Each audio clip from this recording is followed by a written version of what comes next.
What is the good word, my peoples? This is Woodrow, and it is December 8th, which means it is time for previews.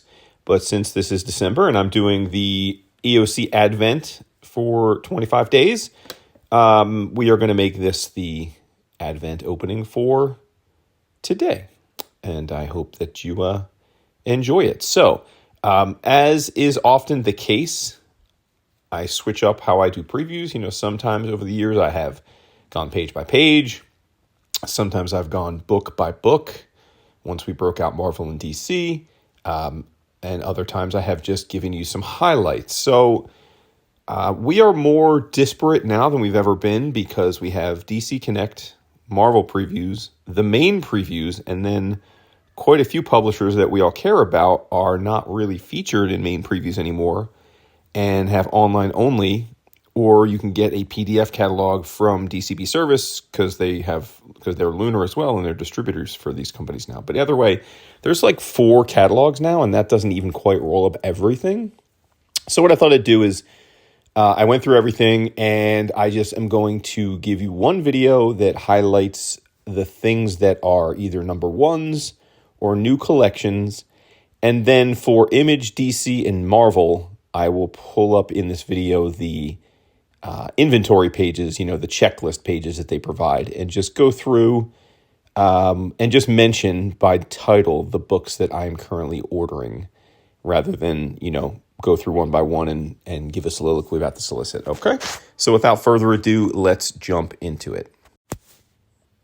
We are entering a new halcyon time for licensed comics, and Dynamite, although I do make fun of them sometimes, I have to say they have carried the torch for licensed work for quite a while. And, a lot of it, from what I gather, is pretty good. I don't read a lot of it because the IP that they have licenses to aren't necessarily the things that are most nostalgic for me.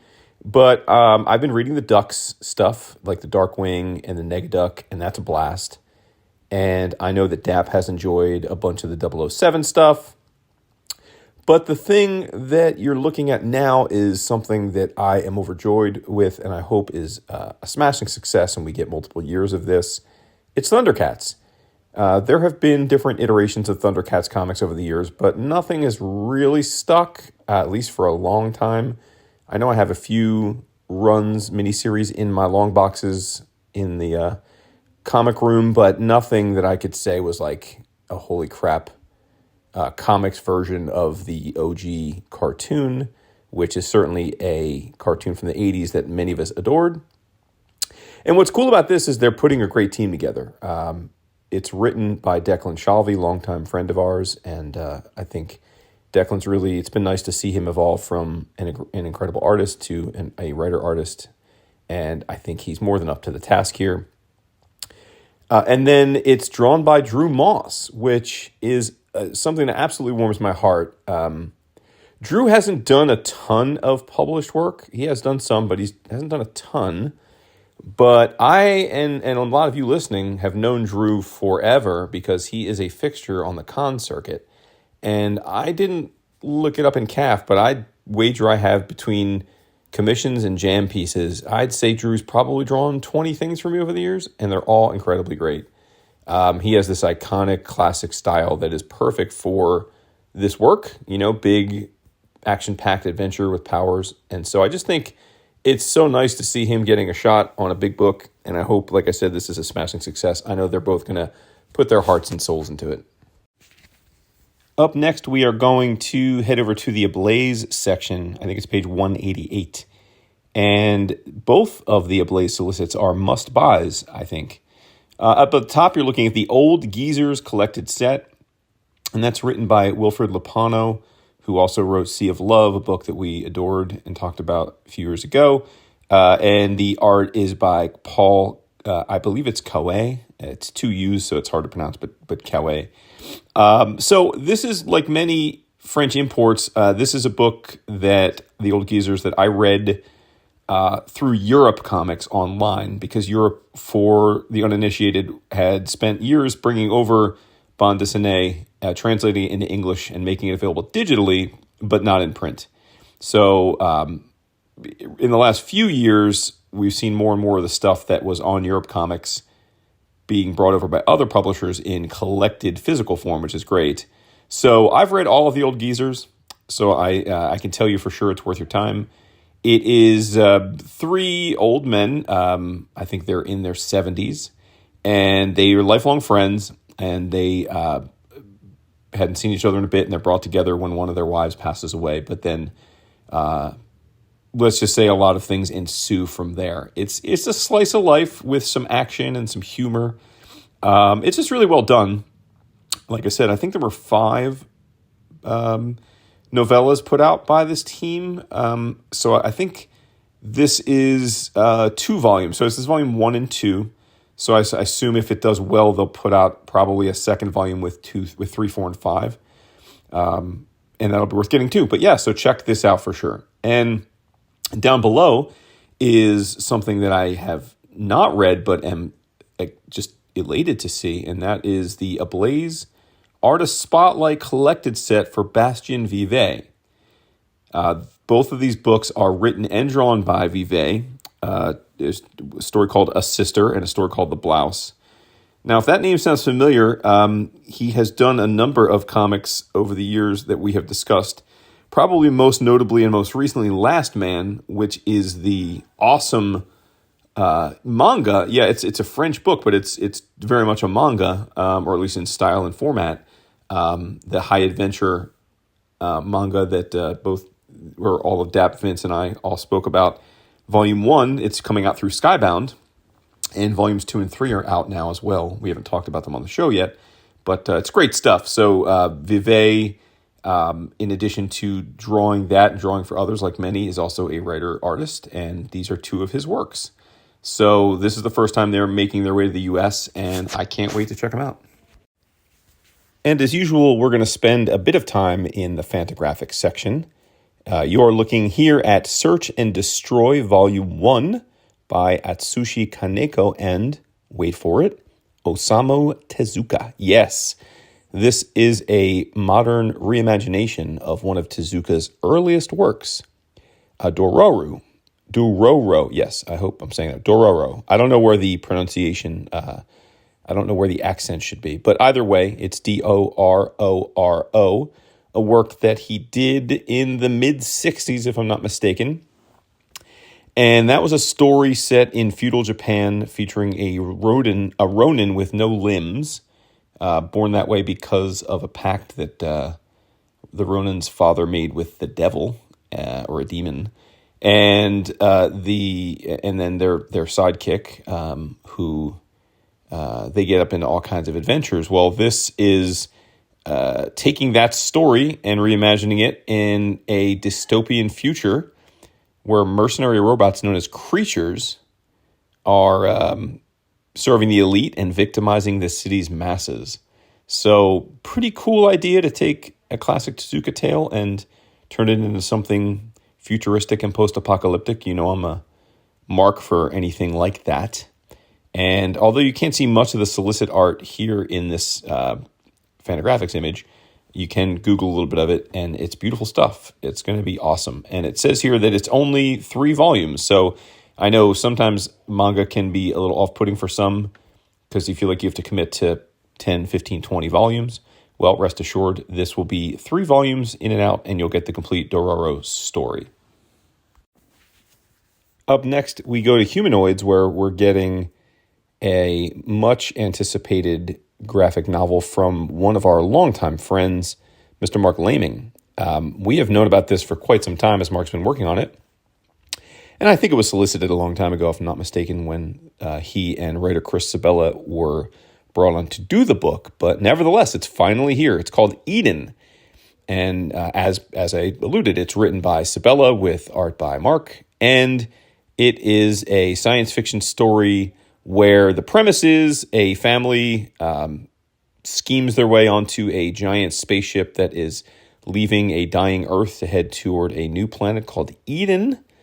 But as the solicit indicates, after they take off, they discover the terrifying truth, and their journey towards salvation becomes a fight to survive. So I'm guessing that whoever convinced all these people to pay to go to a new planet was giving them the okie doke, and it probably was no no such thing, and now what are they going to do? But anyway, I know Mark has been pouring his heart and soul into this book. I think, it has a chance to be his career to date best work, or at least best received work. And he's done some amazing stuff, so let's hope so. Fingers crossed. But either way, this is the kind of thing I think Humanoids does really well, and I can definitely vouch for the creative team. I think Sabella is an excellent writer. He doesn't write nearly as much as I think some other writers of his caliber do, because I think he's got his feet in some other industries too. But when he does do comics, they're almost always bangers. We're going to stick at Humanoids for another book called Soul Before Sunrise, and that's Seoul as in Seoul, Korea.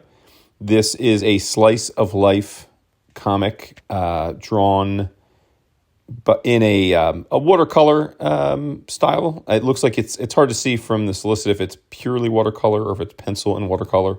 But either way, it's got that watercolor vibe, and it's gorgeous. There's a couple of other pages of preview images in the catalog if you want to check those out. But yeah, this is a bit of a leap of faith. Like, I'm buying this because I thought the art was great and the solicit was intriguing. I don't know anything else about it. I don't know the creator, written and drawn by Samir Daman, so I don't know Samir's work before this. But the solicit says longtime friends Songji and Jiwon are excited to begin university in Seoul, swearing to stay close in a big city, but they drift apart and then are brought back together through some adventure. So, it looks great. Like I said, the art really drew me in, and I'm going to take a leap of faith with this one, and maybe some of you will join me. You might be starting to wonder if Vince has co-opted my brain for this month to do these videos, because we're going pretty manga heavy so far. But hey, I call it where I see it. And we've got more Tezuka. Yes, only this time it's from our friends at Magnetic Press. And this is Tezukami Volume 2. You may remember when Tezukami Volume 1 was solicited, we talked about it. It's essentially an homage anthology where different creators, modern creators, that have been inspired by Tezuka, take his characters and tell stories in their own style. This volume has David Lafuente, Florence Torta, Juan Diaz Canales, Louis NCT, Joe Kelly, Bertrand Gagnol, Ken Nomura, and a bunch of others. But I think this is a wonderful idea, and this is exactly the kind of anthology that I like to pre-order. Put the women and children to bed before looking at this solicit, because it's the naughty stuff. Yes, it is the return of Penthouse Comics. What the what? So we've been talking about this on the Slack for a bit since we first heard of its return. This is 30 years after Penthouse Comics stopped being produced. We're going back to it. And if you're of a certain age, you vividly remember those comics when you occasionally got your hands on a glimpse of them. This is very much erotica porn comics, so your mileage may vary. Some of you are probably totally into that, as I am. Some of you probably it's a hard pass, and that's cool too. Look, we don't know how this is going to be. We don't know how long it's going to last. We don't know the kind of resources that are committed to making this a going concern. But I can tell you that the initial people involved are world class. Most notably, our good friend Matteo Scalera, and he and other great creators like Elia Bonetti and Guillaume March are all involved in at least the first issue. So certainly the first issue is going to be absolutely off the charts. Whether that is enough to sustain the book, we'll see. But I, for one, am going to be a supporter and hope that it's the new hotness. On page 384, so the back half of previews, we've got in here, you'll notice the featured item on the right-hand side. It's Nemesis the Warlock Definitive Edition, Volume 1, Diamond Exclusive Edition, hardcover. That's a mouthful. But this is written by Pat Mills with art by Kevin O'Neill. And yes, I'm sure many of you recognize that as the creative team that was doing Nemesis at 2000 AD for many years. And this is the first volume of what will be, I'm sure when it's all said and done, a full reprinted hardcover collection of the Nemesis stories from 2000 AD. Now, I have read next to no Nemesis over the years, but I know that Pat Mills from our friend Tony Esmond and his crew at Awesome Comics is one of the G's. They love him. And I know that obviously no one needs to tell me about how amazing Kevin O'Neill is.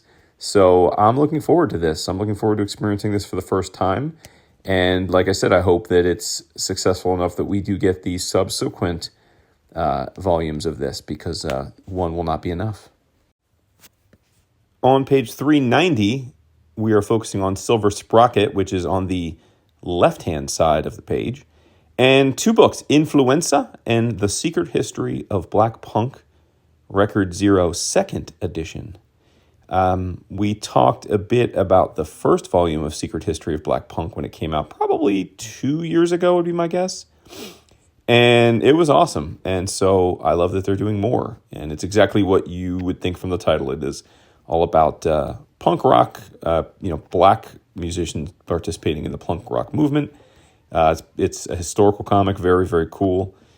Influenza is a fictional story set in a apocalypse, but it's like different vibe.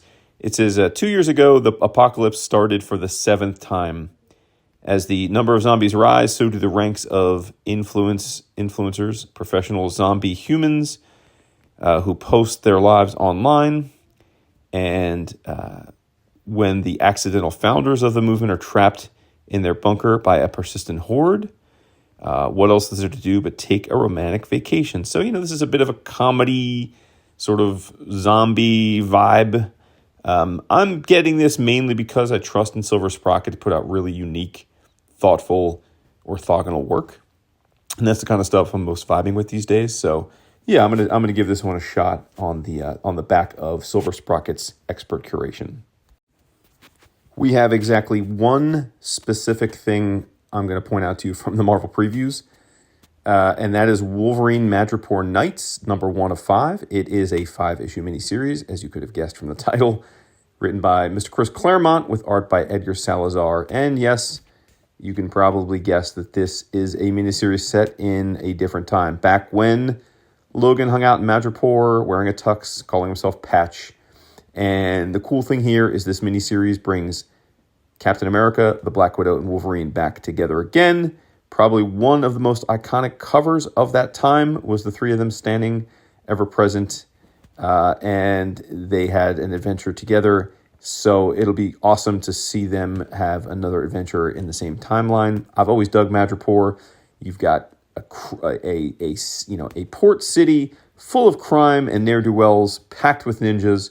What could go wrong? Well, probably a lot, but we know that our trio of terrific Marvel heroes will be more than up to the task. Okay, as promised, this is the Marvel checklist.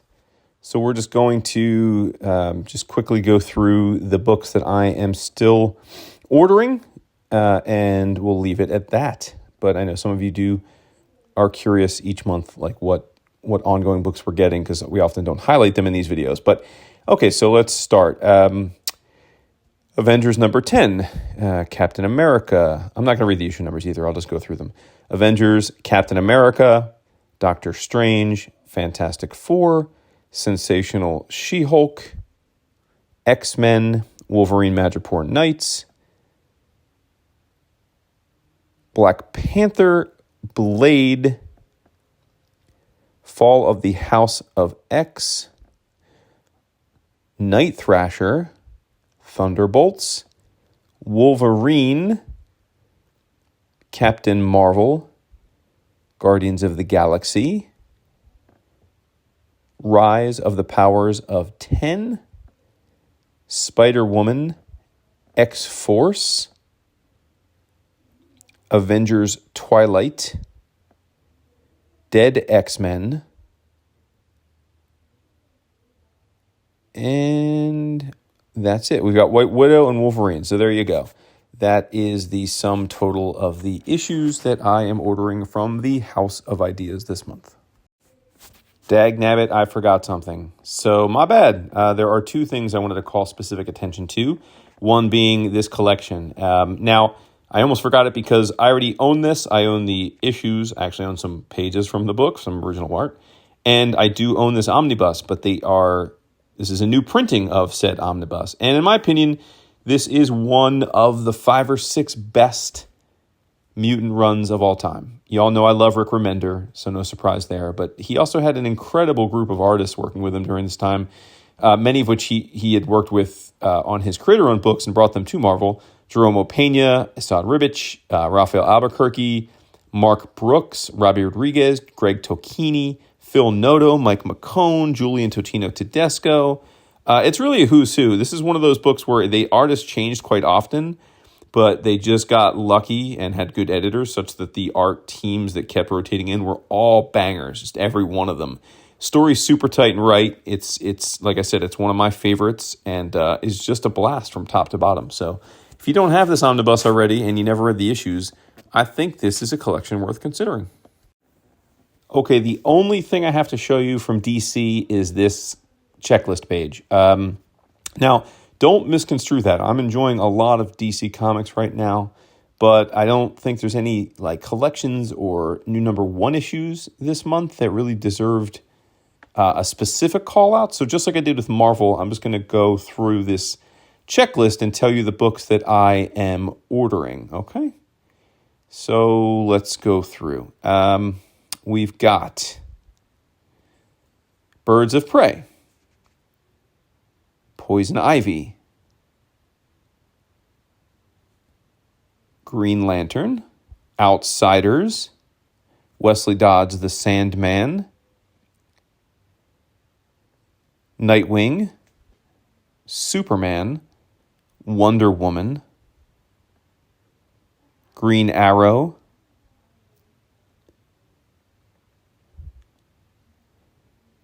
and I believe, yep, that's it. So there you have it. But those are all books I'm enjoying. Well, for the most part, I'm enjoying quite a bit. And yeah, so I just wanted to leave you with that. And I'm sure, as is always the case, in a month or two, they'll have a big rash of new launches, and we'll dive back in a little deeper. And here we have the Image catalog. So much like with DC and Marvel, there weren't a ton of new number 1s or big collections at Image this month. And by the way, this is not a coincidence, right? That all the major publishers are kind of light with the sort of the new marketing ploy, like collections or ones, and that's because December is always a quiet month in comics. I think as they cycle through, with it being the holidays, they've come to realize that it's probably not smart to, have the shops have to load up on new material in December when they're feeling the pinch of year-end numbers and trying to handle the holiday rush. So it just seems like December's previews catalogs are always pretty light, and then we really get a ramp early in the year as we hit the spring and summer months on the stands. But anyway, as you'll see here, after we move away from the cover, there are 2 comics that are connected to one another that I wanted to mention. That's the only sort of new launches that I thought were worthy of diving into. And then, just like we did with Marvel and DC, I will bring up the catalog and we will go through the titles that I am currently ordering. We've got The One Hand, which is a 5-issue miniseries, number 1 here, written by Ram V with art by Lawrence Campbell and colors by Lee Lowridge. So it's an Image book, it's a Ram V book, and it's a miniseries. So all instant appeal.